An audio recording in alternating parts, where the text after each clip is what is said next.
Guys, paalala lang po sa mga kapwa ko manghuhula dyan, lalo na po sa yung mga may-ari ng sasakyan. So dahil sa mayroon kaming ginagawa rito, isang automatic transmission ng Avanza. Ayan o. So naglinis-linis lang muna kami rito, pero nang naitingnan na namin yung bagong rebuilding kit. Ito po. So kakabukas lang po namin ng rebuilding kit rito at pansin namin, ito na po ang nangyari. Ito po ang resulta. So kinakalawang. Yon, at dito naman kusa siyang nagtatanggalan yung mga lining rito. Ayan o. Iwan ko kung anong nangyari, pero sa tingin ko parang expire siya. Oo, parang expire siya. Hindi naman siya nabasa dahil silyado po ito.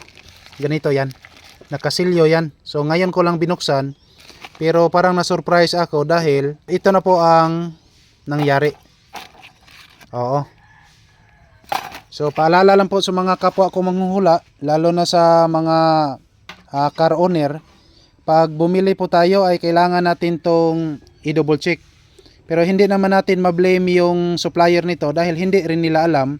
Sigurado po ako na hindi rin nila alam na nagkaganito pala. Kanina nang hindi ko pa nabuksan, hindi ko rin nakita na ganito pala. Pero ngayon nang naibuksan ko na, ito na po ang nangyari. So talo na naman tayo rito. Wala tayong magagawa rito. Hindi ko na ito maisauli sa supplier dahil binuksan ko na, pero hindi naman natin malalaman. As what I've told you, hindi naman natin ito malaman kung hindi natin bubuksan. So normally buksan talaga natin para malaman natin na ito na ang naging nangyari. Talo ang albularyo. Nyor. Talo. Talag yun.